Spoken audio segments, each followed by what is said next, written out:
Hi, welcome back to Guessagaingaming. So another very small update on Pathfinder Kingmaker, following on from the last video if you watched it. And like I said, these videos are only like FYI for people who are playing this for the first time really.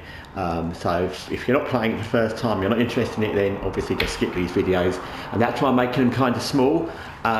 Anyway, so just following on from the last one, yeah, as I guessed in that last part of the last mission in Vordakai's tomb, let's try and get it right.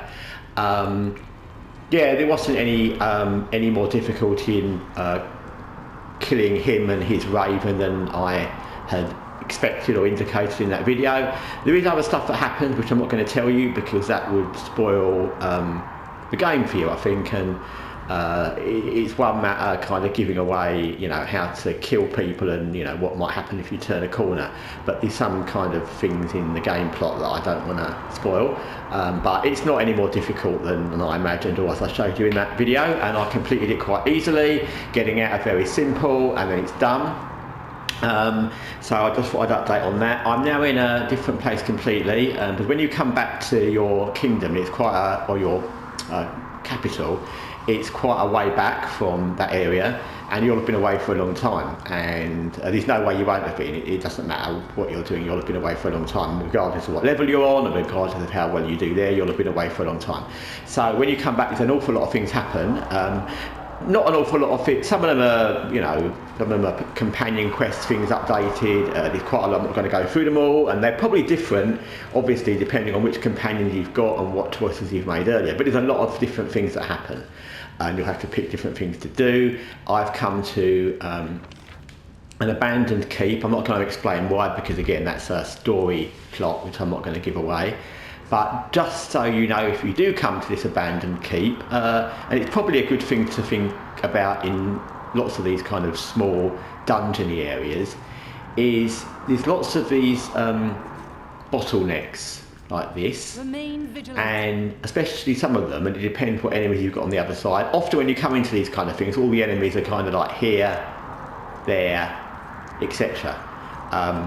But in some of them, like this one was, when I opened the door, there were a whole load of enemies that all had their turns before I did, and they all came and attacked in this doorway, and it meant whoever was at the front of my group got massacred, and it was my range units that ended up being at the front, and they were getting massacred, and so I had to change it up and redo it.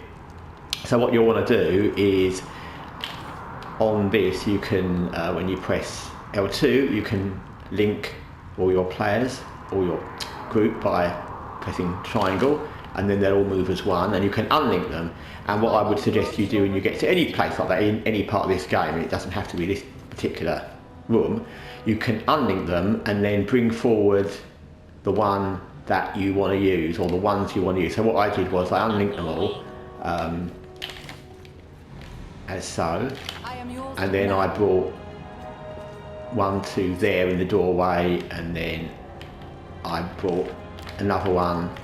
You have to change it on this, so then I brought the other ones that are kind of more tanky or have melee weapons. I brought them all up here, and the other ones with the ranged, I put them further back so they could shoot people coming into the doorway, and that way it was actually quite simple, but it hadn't been simple when I just ran into the room.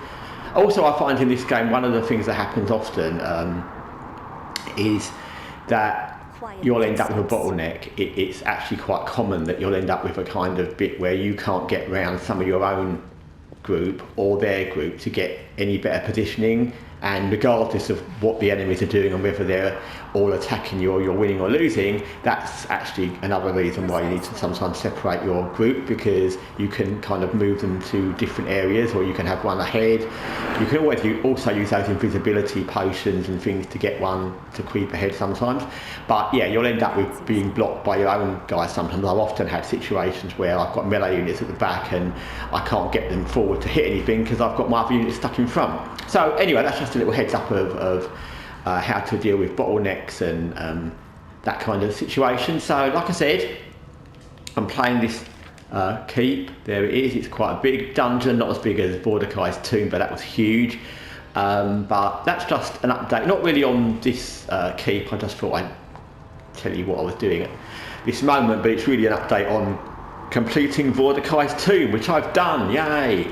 And I completed the Varnhold quest mission, which updates your whole gameplay, updates your whole new missions, and it also means that you're not going to be defeated in a certain amount of days, as I was before I started finishing that. So anyway, it's all good. Anyway, thanks for watching Guessagaingaming.